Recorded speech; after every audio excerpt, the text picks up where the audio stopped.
नमस्कार। नेपाल टेलिभिजन समाचारमा यहाँलाई स्वागत छ। म सुरेन्द्र पौडेल र म देवी सापकोटा। सुरुमा प्रमुख समाचार।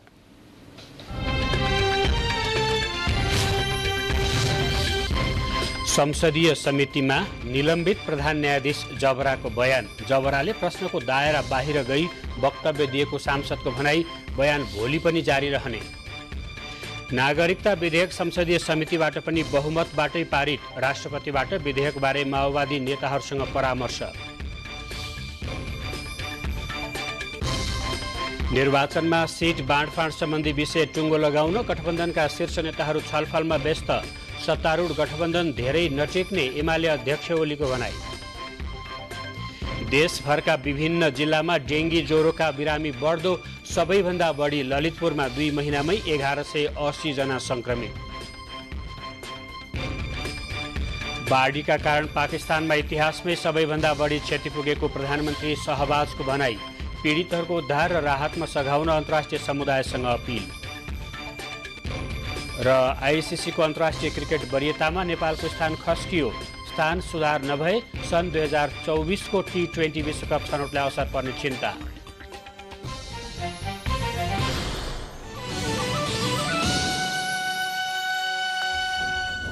समाचार अब विस्तारमा। प्रतिनिधि सभाको महाभियोग सिफारिस समितिले निलम्बित प्रधान न्यायाधीश चोलेन्द्र शमशेर जबरा विरुद्ध बयान लिएको छ।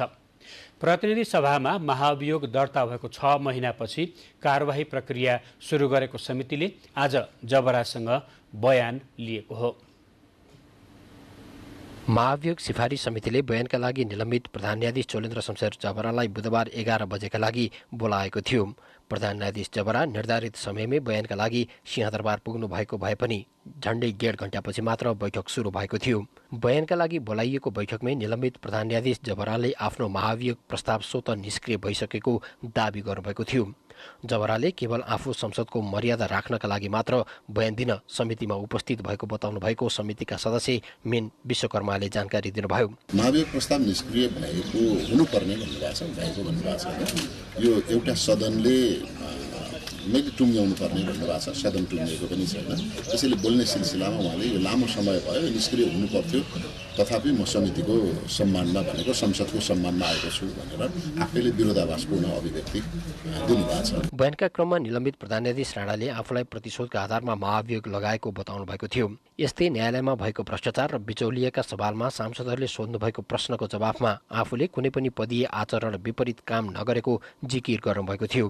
बयानका क्रममा सांसदहरूले भने संसद विघटनदेखि न्यायालयमा भएको व्यथितिबारे प्रश्न गर्दै गर्दा जबराले भने आफूलाई महाभियोग लगाउनुको कारण माग गर्दै सांसदहरूसँग प्रति प्रश्न गर्नुभएको समिति सदस्यहरूले बताउनुभयो। उहाँले अब प्रेसरमा हो महाभियोग लगाएको। अब जस्तै अब बारका सबै न्यायाधीशहरूले मलाई चाहिँ बन्न दिने त्यस्तो हुन्छ नि, त्यो तरिकामा उहाँहरूको जवाब आएको छ। निलम्बित प्रधान न्यायाधीश राणा विरुद्ध गत फागुन 1 गते 21 वटा आरोप लगाउँदै संसदमा महाभियोग दर्ता भएको थियो। महाभियोग दर्ता भएको 6 महिनापछि गठित महाभियोग सिफारिस समितिले काम थालेको थियो। समितिले महाभियोग दर्ता भएका बेला लगाइएको 21 वटा आरोपमा झण्डै 43 वटा प्रति प्रश्न बनाएर निलम्बित प्रधान न्यायाधीश जबरा विरुद्ध बयान लिएको हो। बयान बिहिबार पनि जारी रहनेछ। संघीय संसदको राष्ट्रिय सभा अन्तर्गत रहेको विधायन व्यवस्थापन समितिले नेपाल नागरिकता पहिलो संशोधन विधेयक पारित गरेको छ।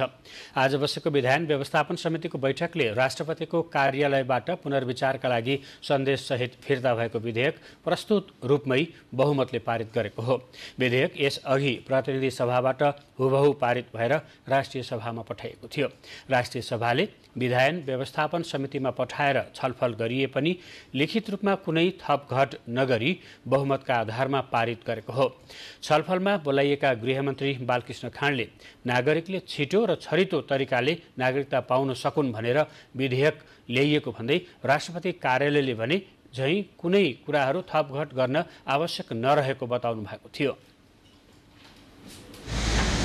देशको राष्ट्रियता कमजोर नहोस्, गैर आवश्यक नेपालीका माध्यमबाट पनि हाम्रो मुलुकको राष्ट्रियता बलियो होस् विकास र समृद्धिमा उनीहरू पनि सहायक हुन्, उनीहरू पनि सहयोगी हुन् भन्ने उद्देश्यका साथै यो विधेयक ल्याइयो।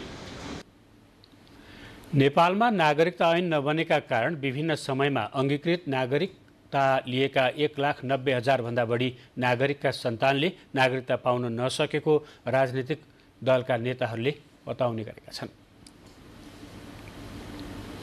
राष्ट्रपति विद्यादेवी भण्डारीले नागरिकता विधेयकका सम्बन्धमा आज नेकपा माओवादी केन्द्रका नेताहरूसँग छलफल गर्नुभएको छ।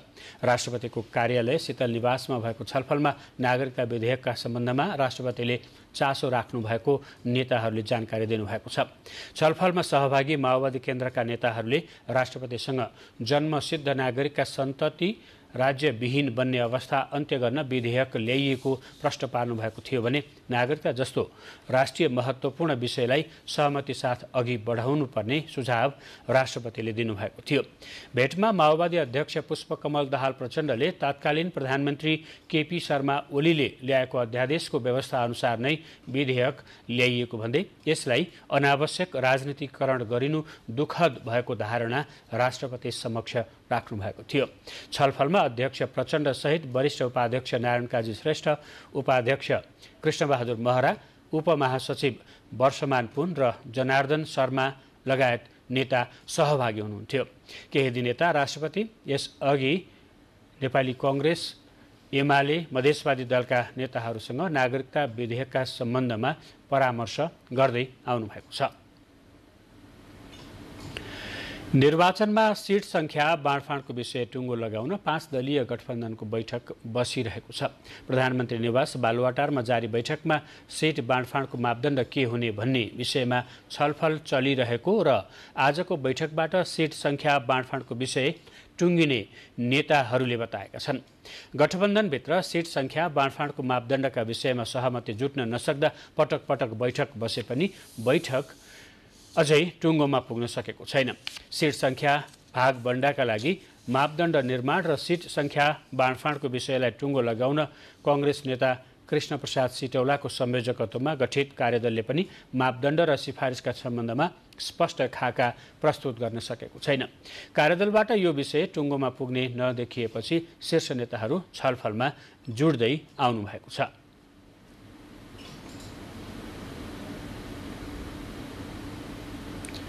नेकपा एमालेका अध्यक्ष केपी शर्मा ओलीले वर्तमान सत्तारूढ गठबन्धन टिकिरहन नसक्ने र चाँडै फुट्ने दावी गर्नुभएको छ।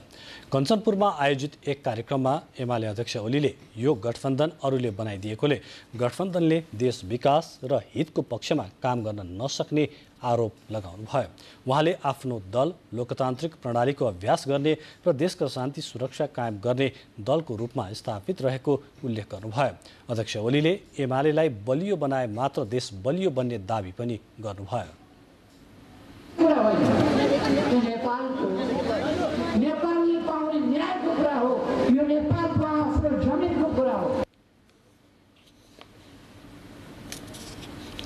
निर्वाचन नजिकिँदै जाँदा कुन प्रदेशमा कुन कुन दलहरूको जनाधार कस्तो होला भन्ने विषय यति बेला चर्चामा छ। गण्डकी प्रदेशमा गत स्थानीय तहको निर्वाचनमा वडा अध्यक्षले पाएको मत परिणामलाई हेर्दा यस प्रदेशमा 5 दलीय गठबन्धन कायमै रहेमा यसअघि 50% सिट जितेको प्रमुख प्रतिपक्षी दल नेकपा एमाले 3 सिटमा खुम्चिनुपर्ने परिदृश्य देखिएको छ। प्रतिनिधि सभातर्फ 18 सिट रहेको गण्डकी प्रदेशमा अघिल्लो निर्वाचनमा एमाले 50% सिट एक्लैले जितेको थियो। स्थानीय तहको निर्वाचनमा गण्डकी प्रदेशमा वडा अध्यक्षहरूले पाएको मत परिणामलाई विश्लेषण गर्दा 5 दलीय गठबन्धन कायमै रहेमा आउँदो निर्वाचनमा एमालेको यो वर्चस्व जोगाइराख्न उसलाई निकै कठिन पर्ने देखिन्छ। वडा अध्यक्षहरूले पाएको मतलाई केलाउँदा 18वटा निर्वाचन क्षेत्र मध्ये 5 दलीय गठबन्धनले 12वटा निर्वाचन क्षेत्र जित्ने सम्भावना बलियो छ। गत निर्वाचनमा 9 सिट जितेको एमाले 3वटा निर्वाचन क्षेत्रमा खुम्चन सक्ने देखिएको छ। बाँकी रहेका 3 स्थानमा भने गठबन्धनका उम्मेद्वार र एमालेका उम्मेद्वार बीच कडा प्रतिस्पर्धा हुने भएकाले यसै भन्न सक्ने अवस्था देखिँदैन।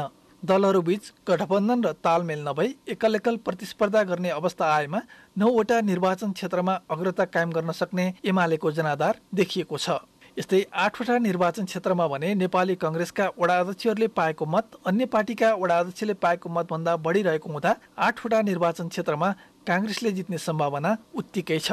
त्यसो त गठबन्धन हुँदा होस् या नहुँदा दलहरूले छनौट गर्ने उम्मेद्वारको लोकप्रियता र थपिएका मतदाताले अभिव्यक्त गर्ने मतले पनि केही क्षेत्रको नतिजाको परिदृश्यलाई फरक पार्न सक्ने सम्भावना पनि उत्तिकै रहेको छ। राजेन्द्र पोखरेल, नेपाल टेलिभिजन। यसैबीच निर्वाचनमा सिट बाँडफाँडका लागि सहमति जुटाउन बसेको सत्तारूढ गठबन्धनका शीर्ष नेताहरूको बैठक अहिले भर्खरै सकिएको छ। बैठकबाट नेताहरू बाहिर निस्केर केही बेरमा बैठकको निर्णयबारे जानकारी गराउने नेताहरूले बताउनु भएको छ। बुलेटिनमा समाचारहरूको क्रम जारी छ। अहिलेलाई केही बेर विज्ञापन। विश्रामपछि समाचारमा स्वागत छ। न्याय सम्पादनमा बदनियत राखी खराब आचरण गरेको ठहर गर्दै न्याय परिषदले बाँकीका जिल्ला न्यायाधीश श्यामसुन्दर अधिकारीलाई बर्खास्त गर्न सिफारिस गरेको छ।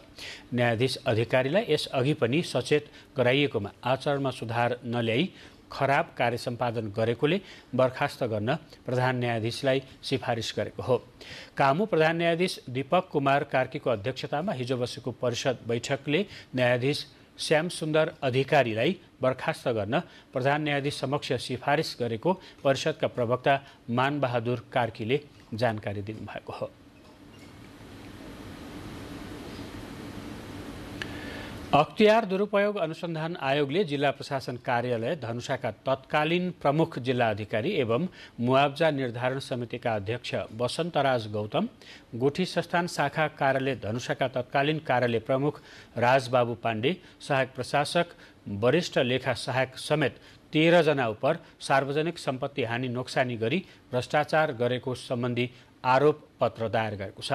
धनुषा जिल्लाको भरतपुर गाउँ विकास समिति अन्तर्गत नेपाली सेनाका लागि अधिग्रहण भएको गुठीको स्वामित्व रहेको जग्गामा किर्ते मोही कायम गरी मुआब्जा वितरण गरी अनियमितता र भ्रष्टाचार भएकोले संलग्नलाई कारबाही गर्न उजुरी निवेदन सम्बन्धमा अनुसन्धान हुँदा भ्रष्टाचारजन्य कसुर गरेको पुष्टि हुन आएकोले माग दाबी लिई आज विशेष अदालत काठमाडौँमा आरोप पत्र दायर गरिएको हो।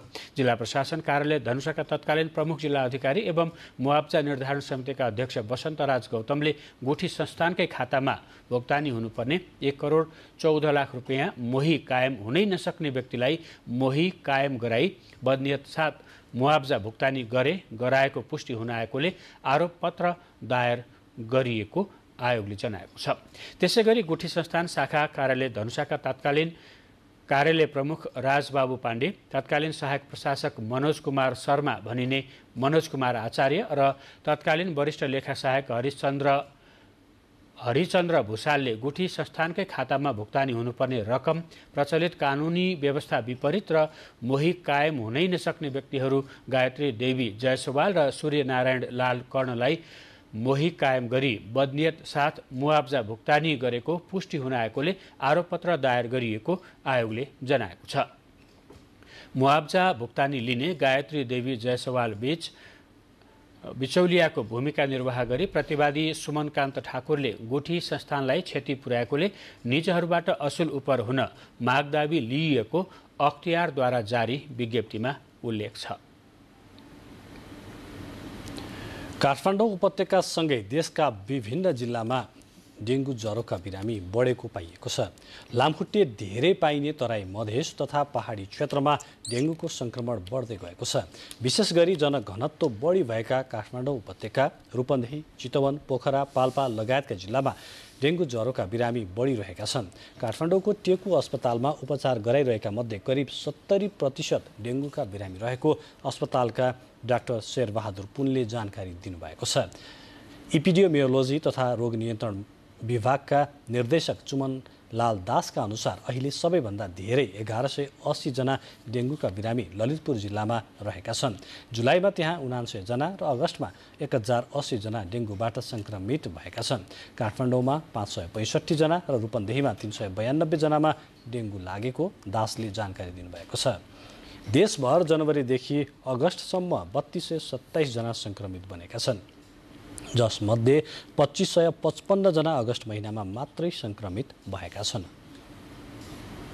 धादिङमा पनि डेङ्गु रोग प्रकोपको रूपमा फैलिएको छ। गत वर्ष यही सिजनमा निकै न्यून सङ्ख्यामा देखा परेको डेङ्गुका बिरामी यस वर्ष 45 दिनको अवधिमा 114 जनामा सङ्क्रमण देखिएको छ। विशेष गरी नीलकण्ठ नगरपालिका क्षेत्रभित्र यस रोगको बिरामीहरू अत्यधिक भेटिएका छन्। यसको नियन्त्रण र रोकथामका लागि नगरपालिकाले अहिलेसम्म स्वास्थ्य सम्बन्धी कुनै पनि कार्यक्रम नगरेको भन्दै स्थानीय आक्रोशित भएका छन्। यसै गरी जिल्लामा स्क्रब टाइफसका बिरामी पनि देखा पर्न थालेका छन्। बिरामीको सङ्ख्या दिनानुदिन बढेसँगै धादिङ अस्पतालमा रोगको प्रारम्भिक परीक्षणका लागि आवश्यक पर्ने सामग्रीको समेत अभाव हुन थालेको अस्पताल व्यवस्थापनले जनाएको छ। बजार क्षेत्रमा डेङ्गु र ग्रामीण क्षेत्रमा स्क्रब टाइफस फेला परेको छ। एकै दिन धादिङ जिल्ला अस्पतालमा उच्च ज्वरो आएका 22 जना बिरामीको डेङ्गु परीक्षण गर्दा 11 जनामा सङ्क्रमण भेटिएको जिल्ला अस्पताल धादिङले जनाएको छ। पाल्पामा 1.5 महिनामा 24 जनामा डेङ्गु सङ्क्रमण पुष्टि भएको छ। स्वास्थ्य कार्यालय पाल्पाले दिएको जानकारी अनुसार चालु आर्थिक वर्षको साउन र भदौ महिनाको हालसम्म 24 जनामा सङ्क्रमण पुष्टि भएको हो। विगतमा तराईका जिल्लामा देखिएको सङ्क्रमण पछिल्ला वर्षहरूमा पहाडी जिल्लामा पनि फैलिएको स्वास्थ्य कार्यालय पाल्पाले जनाएको छ। पाल्पामा आर्थिक वर्ष 2077-78मा शून्य अवस्थामा रहेको डेङ्गुको सङ्क्रमण गत आर्थिक वर्षमा जिल्लाभरमा जम्मा 27 जनामा देखिएको र चालु आर्थिक वर्षको 2 महिना नपुग्दै 24 जनामा सङ्क्रमण फैलिएको स्वास्थ्य कार्यालय पाल्पाका प्रमुख डाक्टर राजेन्द्र गिरीले बताउनु भएको छ। डेङ्गुसँगै कोरोनाको सङ्क्रमण पनि देशभर उस्तै नै छ। पछिल्लो 24 घण्टामा 271 जनामा कोरोना भाइरसको सङ्क्रमण पुष्टि भएको छ। स्वास्थ्य तथा जनसङ्ख्या मन्त्रालयका अनुसार 2485 पिसिआर परीक्षण गर्दा 224 जनामा र 1435 एन्टिजेन परीक्षण गर्दा 47 जना गरी कुल 271 जनामा सङ्क्रमण पुष्टि भएको छ। मन्त्रालयका अनुसार पछिल्लो 24 घण्टामा कोरोना सङ्क्रमणका कारण 1 जनाको मृत्यु भएको छ। 175 जना सङ्क्रमण मुक्त भएका छन्। हाल देशभर कोरोना भाइरसको सक्रिय सङ्क्रमितको सङ्ख्या भने 3194 रहेको छ। समाचारहरूको क्रम निरन्तर छन्। फेरि केही बेर विज्ञापन।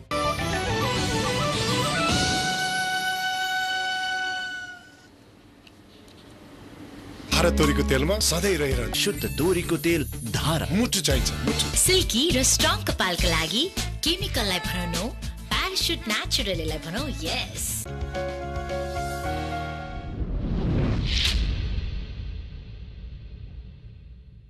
उच्च सोचको निर्माण सगरमाथा सिमेन्ट जुनीलाई।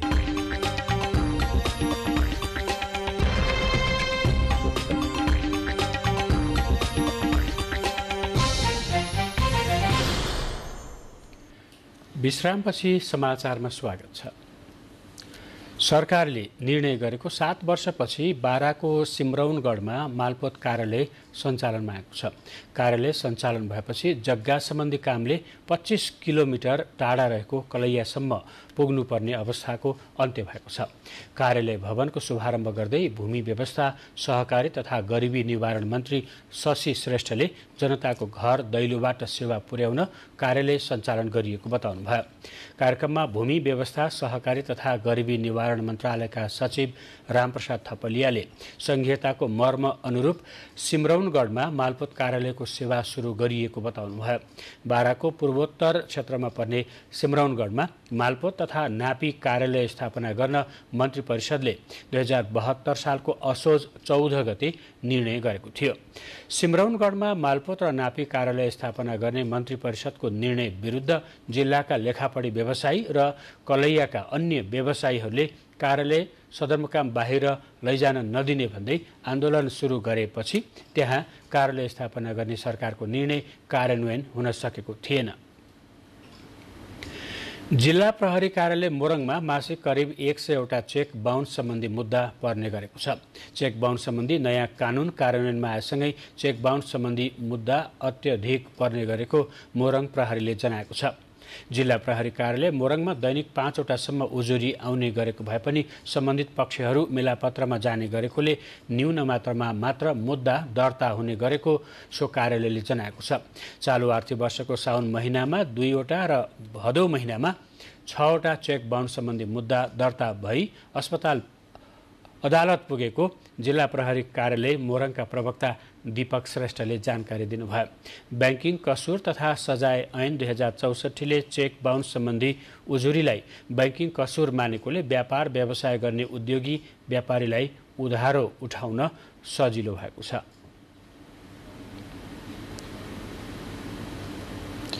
वर्षामा मिटर ब्याजबाट पीडित केही व्यक्तिहरूले आफूहरूलाई साहुले चेक बाउन्सको मुद्दामा पनि फसाएको बताएका छन्।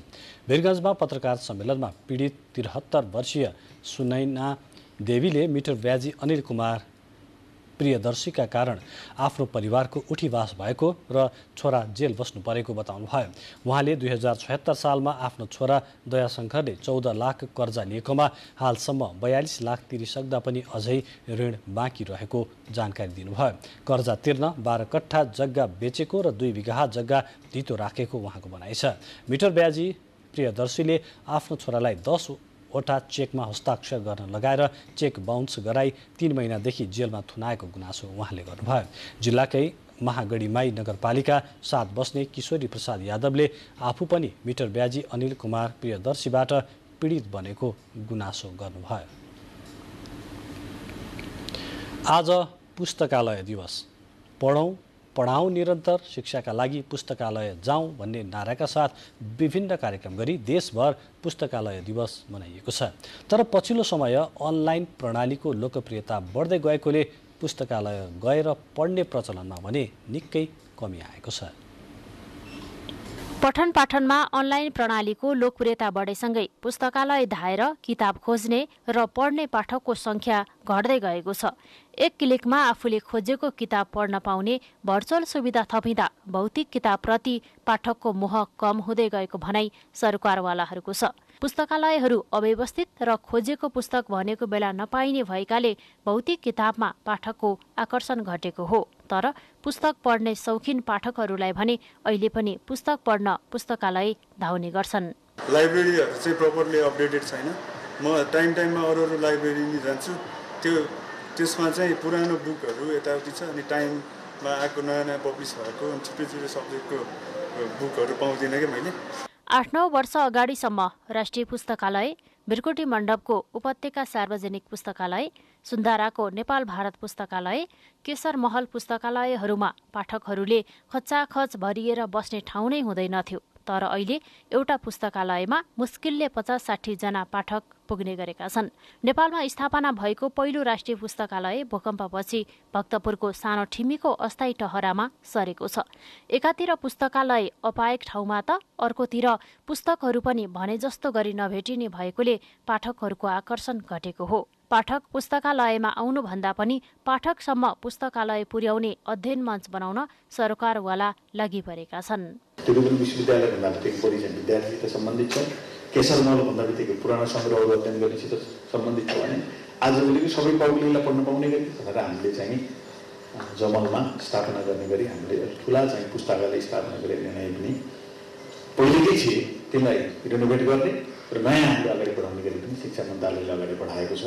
त्यसै गरी दिल्ली रमण पुस्तकालय उहाँले चाहिँ आफू जीवनपर्यन्त भइसकेपछि त्यो सम्पूर्ण चाहिँ राज्यलाई हस्तान्तरण गर्ने निर्णय गर्नुभयो र त्यसलाई पनि हामीले निर्माण गर्ने प्रक्रियामा अगाडि बढेका छौँ। अनलाइनमा हेर्ने, अनलाइनको चाहिँ हाम्रो लाइब्रेरी कति पाठकले पढे भनेर चाहिँ त्यहाँको त्यो हिट्सहरू हेरेर पनि थाहा पाउन सक्छौँ।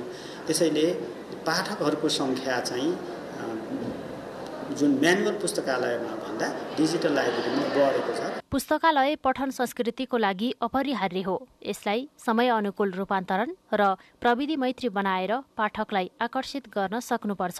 समृद्ध देशका लागि अध्ययनशील र उत्सुक नागरिक उत्पादन गर्न सबैले चासो देखाएको भए पनि त्यसलाई समयानुकूल बनाउन नसकिएको सबै पक्षले स्वीकार गरेका छन्। क्यामेरामा अनुप घिमिरेको साथमा दुर्गा खड्का, नेपाल टेलिभिजन। तपाईँ यति बेला नेपाल टेलिभिजनको बेलुकी 8 बजेको समाचार बुलेटिन हेर्दै हुनुहुन्छ। बुलेटिनमा अब प्रमुख समाचार फेरि एकपटक। संसदीय समितिमा निलम्बित प्रधान न्यायाधीश जबराको बयान। जबराले प्रश्नको दायरा बाहिर गई वक्तव्य दिएको सांसदको भनाई। बयान भोलि पनि जारी रहने। नागरिकता विधेयक संसदीय समितिबाट पनि बहुमतबाटै पारित। राष्ट्रपतिबाट विधेयकबारे माओवादी नेताहरूसँग परामर्श। निर्वाचनमा सिट बाँडफाँड सम्बन्धी विषय टुङ्गो लगाउन गठबन्धनका शीर्ष नेताहरू छलफलमा व्यस्त। सत्तारूढ गठबन्धन धेरै नटिक्ने एमाले अध्यक्ष ओलीको भनाई।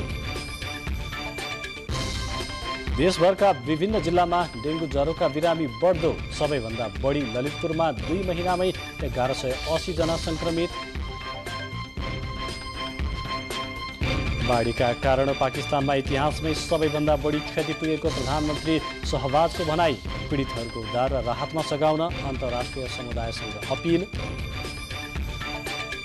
र आइसिसीको अन्तर्राष्ट्रिय क्रिकेट वरियतामा नेपालको स्थान खस्कियो। स्थान सुधार नभए सन् 2024 को T20 विश्वकप छनौटलाई असर गर्ने।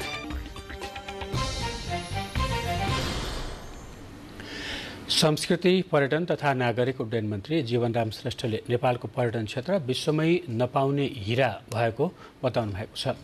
नेकपा एकीकृत समाजवादीको केन्द्रीय पर्यटन विभागले आयोजना गरेको पर्यटन क्षेत्रका चुनौती विषय गोष्ठीमा मन्त्री श्रेष्ठले पर्यटन क्षेत्रको विकास र पुनरुत्थानमा सबै क्षेत्रको भूमिका महत्त्वपूर्ण रहेको बताउनुभयो।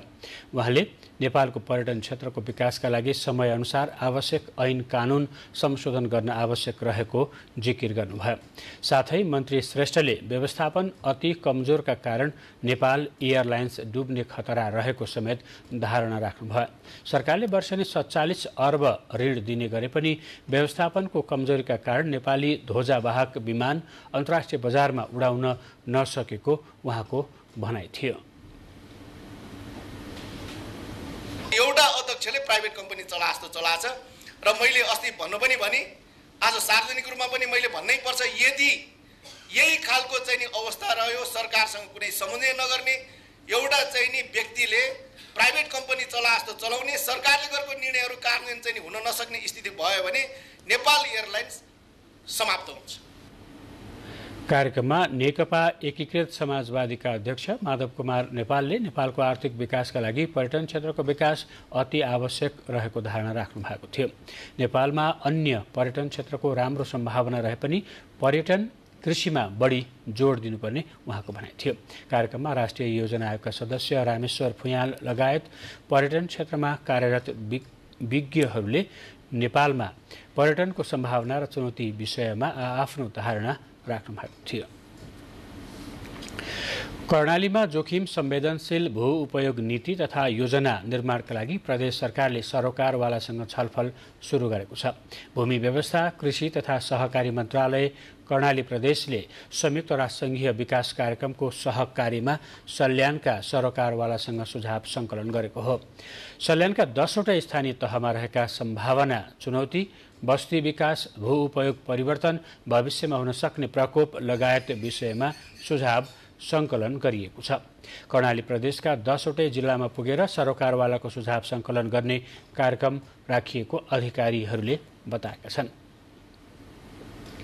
दाङमा किसानको पहुँचमा कृषि औजार पुग्न थालेको छ।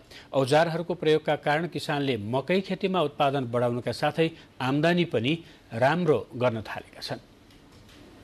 लमै नगरपालिका वडा नम्बर 7 फचकपुर गाउँका सबैजसो किसानले ट्र्याक्टरबाट मकै छर्ने, गोडमेल गर्नेदेखि भित्राउनेसम्मको काम गर्ने गरेका छन्, जसले गर्दा किसानको उत्पादन लागत घटेको छ भने गुणस्तरीय मकै उत्पादन बढेको हरित तरकारी उत्पादक कृषक समूहका अध्यक्ष रुबिया चौधरीले बताउनुभयो। अहिले चाहिँ हावा पानी राम्रोसँग छिर्यो भने त्यो लर्काउने पनि हुँदैन, एकदम राम्रो हुन्छ। फचकपुर गाउँमा मात्रै करिब 17 बिघा जग्गामा मकै खेती हुँदै आएको छ।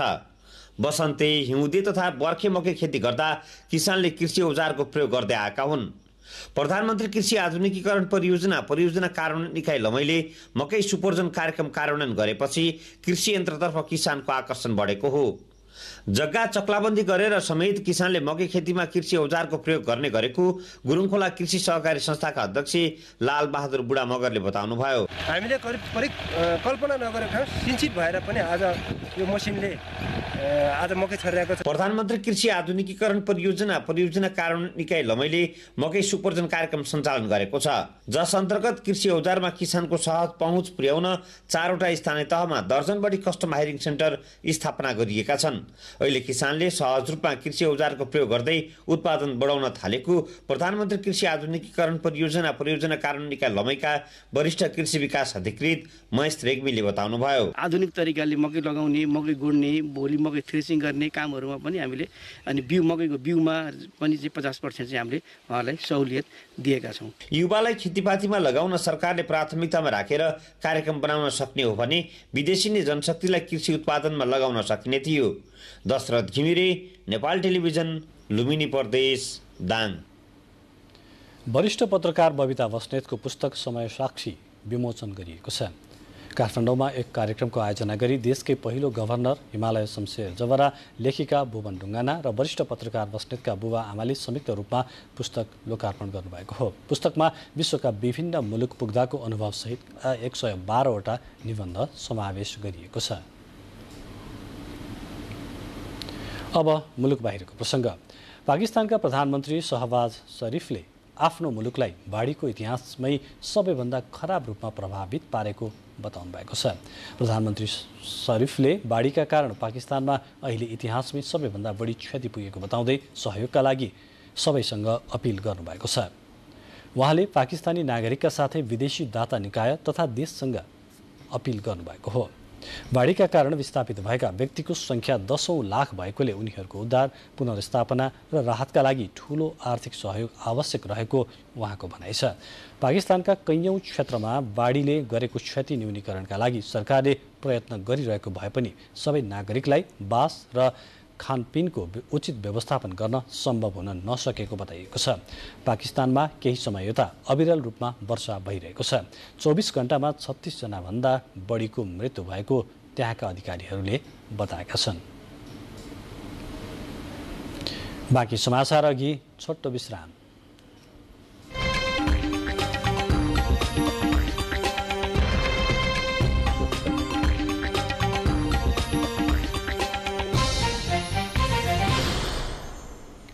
अब आर्थिक समाचार। सरकारले पेट्रोलियम पदार्थको मूल्य घटाएपछि त्यसअघि बढेको बजार भाउ घटाउन अनुगमन गर्ने बताएको थियो, तर उल्टै व्यापारीले भाउ बढाएको बढाइछ। वाणिज्य मन्त्रालयका निकाय भने चाडबाड केन्द्रित अनुगमनतर्फ लागेको बताउँछन्। हेरौँ यो रिपोर्ट। सरकारले दैनिक जसो गर्ने अनुगमन प्रभावकारी हुन नसकिरहेका बेला चाडपर्व लक्षित अनुगमनको तयारी थालेको छ। दशैं तिहार नजिकै नै लाग्दा सरकार बजार अनुगमनका लागि थप जनशक्ति र संयन्त्र परिचालन गरेर बजार अनुगमन प्रभावकारी बनाउने जनाएको छ। यसअघि सरकारले दैनिक रूपमा 2-4 वटा मात्र टोली खटाएर अनुगमन गर्दै आइरहेको थियो। चाडपर्वको बेला कालो बजारी र ठगीका घटनाहरू बढी हुने हुँदा चाडपर्वको बेला बजार अनुगमनलाई बढी लक्षित गरिएको वाणिज्य आपूर्ति तथा उपभोक्ता संरक्षण विभागका निर्देशक होमनाथ भट्टराई बताउनुहुन्छ। विशेषै अनुगमन चाहिँ अब केही दिनपछि मात्रै सुरु हुन्छ। मेरो विचारमा 3rd विकसम्ममा सुरु गर्न सक्छौँ। चाडपर्व लक्षित हुन्छ, छुट्टै टोलीहरू पनि मुभ हुन्छ, जुन हाम्रो नियमित भन्दा अलिकति डिफ्रेन्ट खालको टोली गठन भएर। सरकारले बजार अनुगमन जारी राखे पनि बजारमा भने दाल, चामल, खाने तेल, गेडागुडी लगायतका अधिकांश खाद्य वस्तुहरूको मूल्य वृद्धि भएको र दैनिकी चलाउनै मुस्किल भएको उपभोक्ताहरू बताउँछन्। गाह्रो भइरहेछ अब दैनिक गर्नलाई हैन। अब जे हेऱ्यो चामलको भाउ त्यस्तै महँगो छ, तेलहरू झन् महँगै गएको छ, सस्तरी भने केही छैन। अब सबै बढिरहेको छ नि। अब दाल चामल जे कुरो पनि भाउ बढिरहेको छ अहिले हैन। अब धनीलाई त खान समस्या हुँदैन, गरिबलाई नै समस्या छ नि, मजबुरी काम गरेर खानलाई नै समस्या छु। मूल्य वृद्धि भएको कारणले त सबैलाई अब हामी सबैलाई अप्ठ्यारो परेछ हैन, गाह्रो भएछ चल्नलाई। अब त्यही हो, कसरी हुन्छ अब सरकारले पनि यसमा ध्यान दिएर सो मूल्य वृद्धिमा अलिकति सकिन्छ भने सबै कुरा मिलाएर गर्दै राम्रो हो हामीलाई। वाणिज्य आपूर्ति तथा उपभोक्ता संरक्षण विभागले गत साउन महिनामा मात्र 257 वटा फर्म तथा पसलमा अनुगमन गरी 18 लाख भन्दा बढी जरिमाना गरेको छ। क्यामेरामा प्रधुम्न मिश्रका साथमा कमला अर्याल, नेपाल टेलिभिजन, काठमाडौँ। आर्थिक समाचारपछि अब खेलकुद समाचार।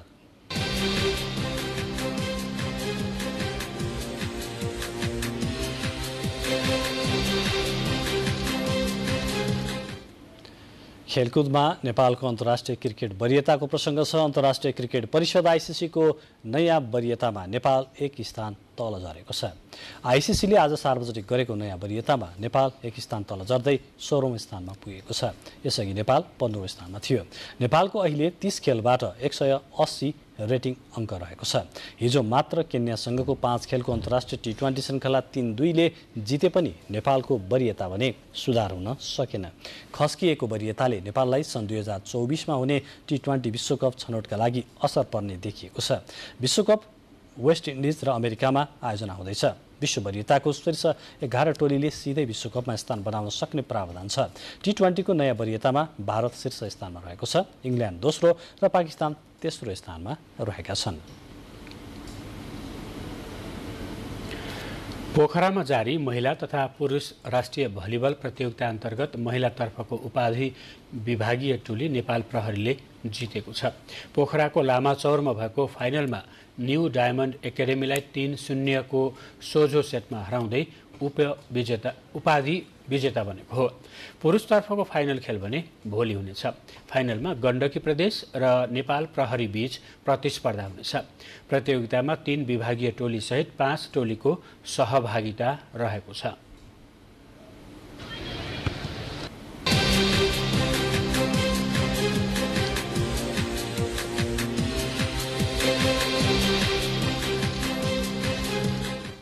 अब मौसम सम्बन्धी जानकारी। कर्णाली र सुदूरपश्चिम प्रदेशमा आज राति आंशिक बदली रही बाँकी प्रदेशमा आंशिकदेखि सामान्य बदली रहने तथा प्रदेश 1 मधेस बागमती गण्डकी र लुम्बिनी प्रदेशका केही स्थानमा र बाँकी प्रदेशका थोरै स्थानमा मेघ गर्जन सहित हल्कादेखि मध्यम वर्षाको सम्भावना रहेको मौसम पूर्वानुमान महाशाखाले जनाएको छ। काठमाडौँमा आज राति न्यूनतम तापक्रम 19 र 21 तथा भोलि दिउँसो अधिकतम तापक्रम 29 र 31 डिग्री सेल्सियस बीच रहने अनुमान गरिएको छ। अब मौसम सम्बन्धी थप विवरण।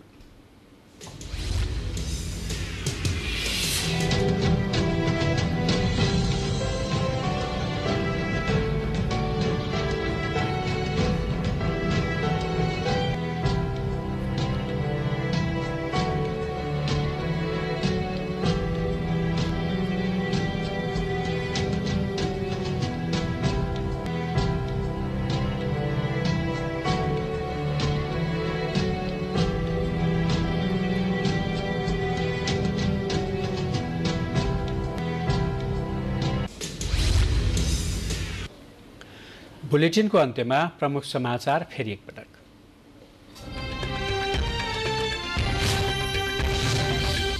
संसदीय समितिमा निलम्बित प्रधान न्यायाधीश जबराको बयान। जबराले प्रश्नको दायरा बाहिर गई वक्तव्य दिएको सांसदको भनाई। बयान भोलि पनि जारी रहने। नागरिकता विधेयक संसदीय समितिबाट पनि बहुमतबाटै पारित। राष्ट्रपतिबाट विधेयकबारे माओवादी नेताहरूसँग परामर्श। निर्वाचनमा सिट बाँडफाँड सम्बन्धी विषय टुङ्गो लगाउन गठबन्धनका शीर्ष नेताहरू छलफलमा व्यस्त। सत्तारूढ गठबन्धन धेरै नटिक्ने एमाले अध्यक्ष ओलीको भनाइ। देशभरका विभिन्न जिल्लामा डेङ्गी ज्वरोका बिरामी बढ्दो। सबैभन्दा बढी ललितपुरमा 2 महिनामै 1180 जना संक्रमित।